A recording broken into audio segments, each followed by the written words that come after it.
Programa não recomendado para menores de 12 anos.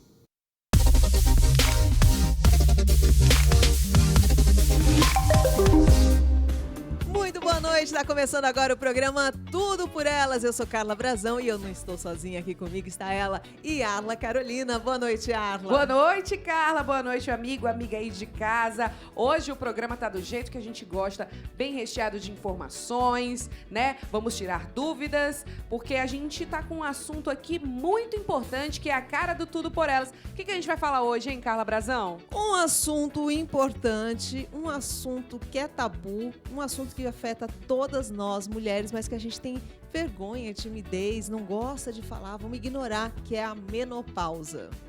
A menopausa, como a Carla falou, ainda é um tabu. A gente não vê muito falar sobre isso, só que, todas as mulheres vão passar por isso, ou já estão passando por isso, ou já passaram por isso um dia, né, meu amor? Então a gente tem que saber aonde é que a gente vai, qual é o terreno que a gente vai pisar. E para esclarecer todas essas dúvidas, quais são os sintomas, quais são os tratamentos para esses sintomas, a gente está aqui com a ginecologista Mariana Aroucha. Boa noite, doutora Mariana, tudo bem? Boa noite, gente. Muito obrigada pelo convite. Estou aqui para tentar responder as dúvidas da melhor forma possível, esclarecer aí as dúvidas sobre terapia hormonal, sobre menopausa. Estou bem curiosa aí pelas perguntas. Tabus desse assunto, né? Vamos normalizar esse assunto. Isso mesmo, vamos normalizar esse assunto. E para começar, para você que está assistindo aí, a gente está aqui conversando, vamos falar, doutora Mariana, afinal, o que é a menopausa? Pronto, a gente precisa entender que a mulher ela passa por algumas fases, certo? Uma das primeiras fases da mulher é quando inicia o período hormonal, quando inicia a fase reprodutiva, que é marcada pela primeira menstruação, que é chamada menarca. À medida que vai passando as menstruações, existe outro marco na vida da mulher, que é o início da falência dos ovários, os ovários que vão controlar os hormônios da mulher. E eles vão entrando em falência, vão diminuindo a produção de hormônios. E a pausa total da produção de hormônios marca a menopausa. Então, o estrogênio, que é o hormônio principal, ele fica sempre assim, até o momento em que ele começa a cair, essa queda que origina os sintomas da menopausa. Agora, por que tem tanta vergonha, tanto tabu, né, em falar sobre a menopausa? Assim, se é algo que todas nós vamos passar, por que de repente a gente rola aquele constrangimento? Eu quero evitar, eu prefiro nem falar sobre isso, é melhor evitar de não dizer que estou na menopausa. Por quê? Assim, eu acredito que seja algo muito cultural. A mulher ela tem receio de falar por achar que associar a menopausa à velhice. Estou ficando velha, estou perdendo a minha função reprodutiva, estou deixando de ser mulher. Mesmo que isso nem sempre ocorra, né?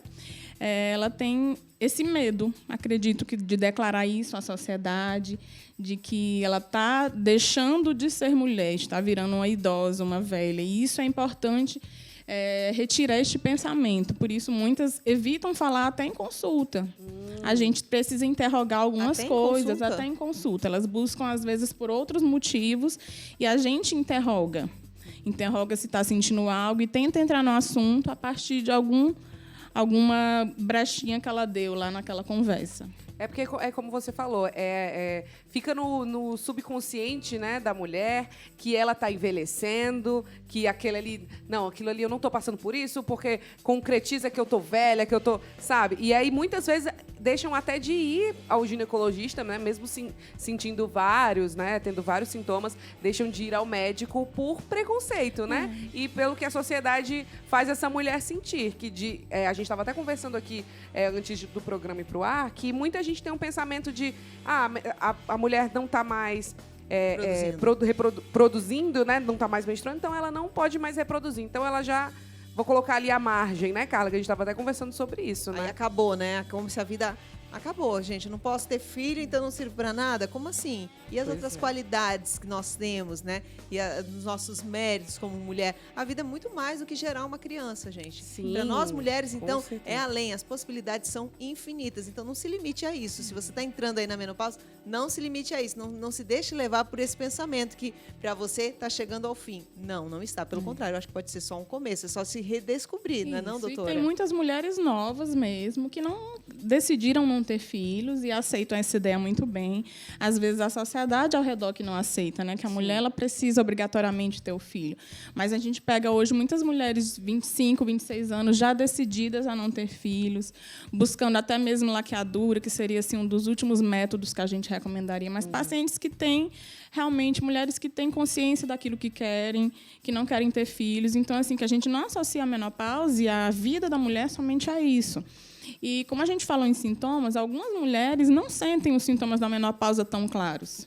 E, por não sentirem, elas somente deixam de menstruar e não buscam aquele auxílio para saber se está tudo bem, né? Quando vão buscar, às vezes, é um pouco tarde para a gente iniciar alguma coisa, né? Sim. Quando a gente falar em terapia, eu vou mais ou menos citar para vocês como a gente deve fazer, qual o período máximo, quando que a gente pode iniciar. Agora, só uma dúvida, assim, quando a gente começa a entrar na menopausa, vai diminuindo, né, a produção do ovário, né, tudo mais, da parte reprodutiva da mulher. Mas, ainda assim, ela ainda corre o risco de engravidar, ela ainda tem que tomar cuidados com contraceptivos, camisinha, apesar que a camisinha, gente, é a lei, não é só para evitar a gravidez, a gente sabe disso também, para prevenir de outras doenças, mas no caso de quem usa para prevenção única e exclusivamente de gravidez, ela quando começa a ter os primeiros sintomas, ela ainda tem que continuar usando, porque pode ainda ocorrer o risco de ter uma gravidez? Sim, é muito raro, é difícil, mas não é impossível. Enquanto a mulher menstrua, existe o risco de gravidez. É aquela regra que eu sempre digo, menstruou, ovulou. Então, a mulher ela só vai ter certeza e segurança de que não vai mais engravidar quando ela passar 1 ano sem menstruar, que é o que marca o início da menopausa, né? A transição para o climatério é 1 ano, a ausência de menstruação durante 1 ano. Após isso, o risco de gravidez ele é 0. Mas, enquanto ela menstruar, não tiver 1 ano sem menstruar, ela pode ocasionalmente engravidar, né? Interessante. Aí a gente tem umas perguntinhas, né? Alguns telespectadores mandaram perguntas aqui para a doutora Mariana responder. Se estiver pronto aí, pode soltar, diretor, tá bom? Meu nome é Luciana, moro na cidade 2000. Eu gostaria de saber quais os sinais que entram na menopausa. Ótimo, então, que eu estava querendo já falar nesse assunto, né? Então, assim, os sinais é a queda, né, hormonal, que às vezes é marcado pelos calores, que as pacientes chamam de fogachos, né? O nome técnico, conhecida, né? Que são sintomas vasomotores, né? Devido à queda do estrogênio. É aquele calor que esquenta do nada, mesmo no ar-condicionado ligado, que vem com um suor frio. E é muito desconfortável, atrapalha bastante a qualidade de vida da mulher. Mas não somente isso, outros sintomas podem ocorrer, que é aquele choro fácil, tudo chora, tudo se irrita, briga por qualquer coisa. Isso, às vezes, dentro da família, né, não é muito bem compreendido, né? O marido, os filhos acham que não está bem, que está querendo arrumar confusão, mas, às vezes, não. É uma fase emocional que a paciente está transicionando, é um período de transição, né? Fora isso, outros fatores como ressecamento vaginal, a paciente ela começa a referir uma dor na relação que não tinha antes, não lubrifica mais como antes, e outros fatores que a gente cita, que são a redução do colágeno na pele, redução da força muscular, isso tudo associado à queda do estrogênio. Agora, a senhora estava falando, né, sobre a gente tem como repor o hormônio, a gente tem como evitar ou amenizar esses sintomas? Sim, tem. Mas, assim, a menopausa, né, qual é a indicação formal para uso hormonal na menopausa? São esses sintomas vasomotores, os calores, tá? Então, a gente tem hoje indicações formais para o uso de hormônio, que são esses sintomas vasomotores e a puberdade e a menopausa precoce. Quando é que a menopausa deve ocorrer? Após os 40 anos. Antes dos 40, a gente considera precoce e deve-se iniciar a terapia hormonal mesmo sem sintomas, para proteger a mulher de outro probleminha muito chatinho que dá na menopausa, que é o aumento das doenças cardiovasculares. O estrogênio, querendo ou não, ele nos protege de infarto, de AVC, do Alzheimer. Então, a paciente que ela entra antes dos 40, a gente precisa fazer a terapia hormonal para evitar que isso se instale tão cedo. Mas a indicação formal é nos calores, porque a gente vai repor o estrogênio. Se a paciente ela tem tristeza, se ela está irritada, se ela tem ressecamento, a gente usa outras coisas. Deixa o hormônio reservado nessas situações. Eu tava até... Desculpa, Carla. Mas eu tava conversando com algumas amigas e vendo algumas coisas sobre esse fogacho, né? Realmente, porque não é um calor normal, gente. A gente tá falando aqui, não é um calorzinho normal, aquela coisa que a gente sempre sente aí indo pra Fortaleza meio-dia. Não é. É um negócio de dentro, que vem de dentro, né? E deixa você, assim, com uma coisa insuportável. E eu queria perguntar também se dá insônia. Pode dar insônia sim. também a menopausa? A insônia, dificuldade para dormir, dificuldade de concentração, dificuldade na memória. E tudo isso assim, é uma fase que depois estabiliza. E no início que a paciente está vivendo isso, a mulher passa por isso, é difícil.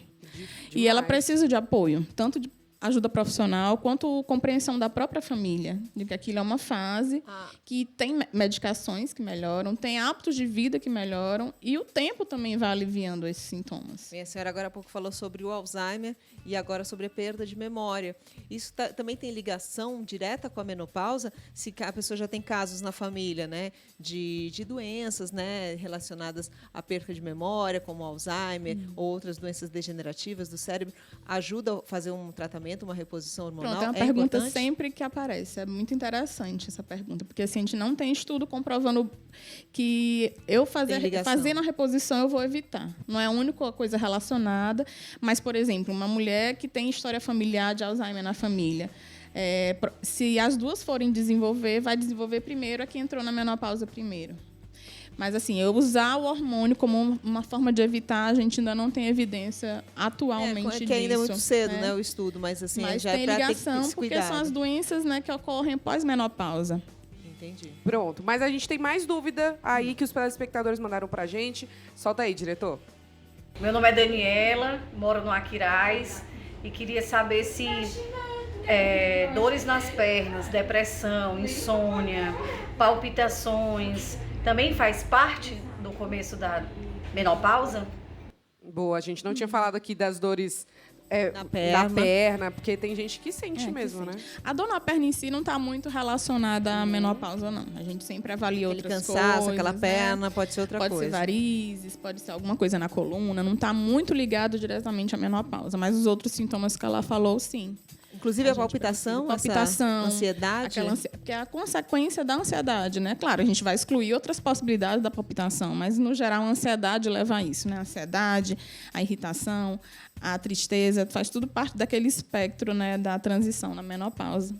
Então, nossa, eu imagino que deva ser, assim, complicado para a família toda que mora com essa mulher que está passando por isso, né? Realmente a gente tem que ter mais Tem uma compreensão. compreensão, né? Tem Algumas que ter... mulheres não passam por isso, né? Muitas passam batido, assim, por essa fase. Não vou dizer que são todas, mas uma minoria não sente isso. Não tem nenhum sintoma desse. Vai depender muito, assim, de hábito de vida, mulheres que costumam praticar muito esporte. Eu não vou dizer que é uma regra. Tem mulheres que praticam esporte, têm hábito de vida alimentar normal, bem tranquilo. Não, essas tendem a não ter tanto, mas podem sentir alguma coisa. Uma coisinha ou outra ela vai sentir. Talvez não com sinta o tanta calor. intensidade. Mas vem aquela dificuldade de perder peso, porque o metabolismo ele regride um pouco. Vem aquela irritaçãozinha mais leve, uma dificuldade de dormir. O fogacho, que é o calor, às vezes não aparece tanto. Agora, voltando só um pouquinho no assunto, que a senhora falou assim sobre ressecamento vaginal, que daí causa um desconforto na hora da relação. Talvez seja por isso que muitas mulheres acham assim que depois da menopausa acabou a vida sexual, que elas têm que abrir mão disso, que não vão sentir mais prazer durante uma relação. Aí é uma soma de fatores, né? A paciente, ela entra na menopausa, ela às vezes não se acha bonita por isso, aí já muda o modo de se auto-enxergar, né? Aí o fato do ressecamento, ela tem medo de ter relação, aí pelo medo ela não tem, aí não tem pelo medo e vira um ciclo sem fim, ela não tenta, aí acaba não gostando porque tem dor, e não tem dor pelo medo e vira uma coisa sem fim. Então, a importância do tratamento precoce é para que isso não vire um ciclo vicioso. A gente tem que cortar no início, antes que se instale um problema maior. Claro, e havendo outras possibilidades, né? Que ela consiga se enxergar bem, mesmo passando por essa fase, de que ela continua linda, que ela continua bonita, que ela continua com as mesmas funções que ela tinha, só não menstrua mais. Isso. E pronto. Às vezes pode até ser uma libertação, né, gente? Para muitas mulheres. Para muitas mulheres. Mas vamos de mais vídeo, de mais pergunta para a gente responder aqui. Carmen de Papicu. A menopausa reduz a libido da mulher? Mito ou verdade? que a gente estava falando aqui. Assim, infelizmente é verdade, tá? Mas cada paciente, cada mulher, ela vai reagir de uma forma. Tem mulheres que percebem isso de uma forma muito intensa. Outras não, que passam pela menopausa e não sentem, mantêm a libido da mesma forma, tá? Mas é um dos motivos também que a gente pode utilizar o uso do hormônio, não isoladamente, mas junto com os calores, como uma forma de melhorar a qualidade de vida sexual dessa mulher. É claro, associada à terapia sexual, outras coisas, não só assim, relacionando isso somente ao hormônio, que a grande maioria das vezes não é somente ao hormônio. Tem outras coisas envolvidas que a gente precisa descobrir, mas tem sim relação. Uma coisa que eu queria te perguntar, doutora. Muitas mulheres não têm conhecimento de que a reposição hormonal pode ser uma opção, né? E eu vejo também, eu tive muitos relatos de mulheres que disseram que não foi nem cogitada a possibilidade quando foi ao ginecologista, né? Por que você acha que isso acontece? A reposição hormonal ela tem um risco maior, ela tem que ter um cuidado, né, maior. Por que você acha que isso acontece? E quando é que a reposição hormonal é uma opção de fato? Entendi. Assim, a reposição hoje ainda tem, embora ainda tenha muitos anos já de quando ela apareceu, ainda tem um tabu, ainda tem muito medo de alguns médicos, até ginecologistas, em fazer o segmento dessas mulheres, em fazer as prescrições, né?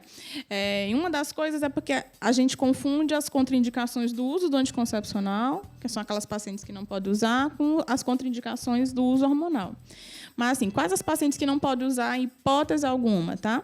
Pacientes que já tiveram câncer de mama, porque eles dependem, né, de hormônio. Pacientes com algumas lesões na cabeça, por exemplo, meningiomas, que são bem raros de acontecer, né? Pacientes com pressão alta, né, hipertensão descompensada, ou que tiveram alguma trombose, algum evento tromboembólico, AVC prévio, né? A gente não vai usar o hormônio. Por quê? Porque o estrogênio, ele nos ajuda, mas em excesso e na hora errada ele nos prejudica. Então, aí é isso que ficou a dúvida para mim, assim, porque a senhora também disse assim, que se entrou na menopausa, pode levar a doenças, né, a elevação da pressão, a problemas cardíacos, a AVC, e aí também se tomar o hormônio também pode provocar tudo isso. E aí, como é que é feito? O ponto-chave é aproveitar o que a gente chama de janela de oportunidade. O estrogênio está aqui, ele vai cair, eu não deixo ele cair, eu tento manter. Porque o organismo não vai perceber que teve a queda. E a paciente, a mulher, ela vai tentar manter aquele hormônio naquele patamar que já estava. Então, assim, qual é o perfil de segurança? Foram feitos estudos e mostraram que o benefício do uso até 10 anos, o benefício é maior que os riscos dos problemas que o hormônio pode trazer. Então, hoje a gente utiliza a terapia hormonal, a paciente que usa, né, que pode utilizar, que tem critérios para uso, até os 59 anos ou até 10 anos após a menopausa. Então, a gente usa um critério que pode excluir Depois o outro. dos 59 não usa mais. Não é muito adequado. A gente pode até usar, mas não existem estudos nem perfil de segurança após essa idade. Os riscos superariam os benefícios. Agora, tem muita mulher também que não quer tomar o hormônio com medo de engordar, do ganho de peso. Isso é verdade ou é mais um mito? Não tem. Isso é muito a gente vê na parte do anticoncepcional. Sim. Porque ele dá retenção líquida, né? Retenção de líquido. Ele não engorda em si. Mas isso é diferente. São outras doses, outras fórmulas. A terapia hormonal, ela não se enquadra. E só terminando de responder a tua última pergunta, quais os riscos, então, né, da terapia hormonal? Realmente, existe um risco mínimo de aumento de câncer de mama, mas é uma coisa assim muito pouca comparada ao benefício do hormônio naquela paciente que precisa. Por isso, assim, utilizar o hormônio somente se tiver realmente indicação, porque ele tem também os seus riscos, mas ele precisa, o benefício do uso dele tem que superar esses riscos. Os pós são mais vantajosos que os contras nesse caso. Interessante. Então vamos tirar mais uma dúvida aí dos nossos telespectadores. Eu sou Camila, moro no Luciano Cavalcante e tenho uma pergunta. A menopausa só acontece após os 50 anos? Ah, boa. Pode acontecer depois de 50, pode acontecer No antes? geral, é após 50. Grande geral. maioria, assim, de 10 mulheres, 8 vão entrar após 50. Uma minoria entre 40 e 50, né? Assim, e muito pequenininho, embora a gente veja com muita frequência pacientes antes dos 40, que a gente chama de menopausa precoce, que são as pacientes que precisam utilizar o hormônio, mesmo sem esses monte de sintomas. Inclusive, abaixo dos 30, né? Também acontece qualquer de idade. entrar E aí, por causa que a gente está falando justamente de uma coisa, de um tabu, de uma vergonha. Às vezes ela está sabendo que está passando por esses sintomas, né? E não quer acreditar. Gente, eu não tenho nem 30 anos e estou passando por esses sintomas. O aconselhado, se ela está assistindo, viu, reconheceu que está tendo algum desses sintomas, é procurar um médico. Parou de menstruar antes dos 40, mesmo que não sinta nada, precisa procurar ajuda, tá? Até uma coisa que eu não falei também, para evitar a osteoporose, que também aumenta o risco de osteoporose na menopausa. Então, precisa iniciar a reposição de cálcio, precisa fazer um acompanhamento para ver como é que está a glicemia, né, a diabetes, se tem, como é que está o perfil lipídico, né, para ver os colesteróis, está tudo bem. É uma paciente que ela acaba tendo risco maior de todas essas doenças. Então, assim, menopausa antes dos 40, começou a falhar a menstruação, ficou sem menstruar antes dos 40, precisa de um aconselhamento médico, sim. Tá bom? Olha aí, interessante, Tem que se cuidar. Tem que se cuidar, sempre é bom a gente procurar ajuda, né? Viu que tem uma coisa errada, vai procurar um ginecologista, que pode ser várias coisas. Então a gente vai agora para o intervalo, tá, meninas? A gente vai para o intervalinho comercial, mas na volta a gente vai conversar sobre as atrizes famosas que estão passando por isso e deram os depoimentos delas, né? Até já, tá?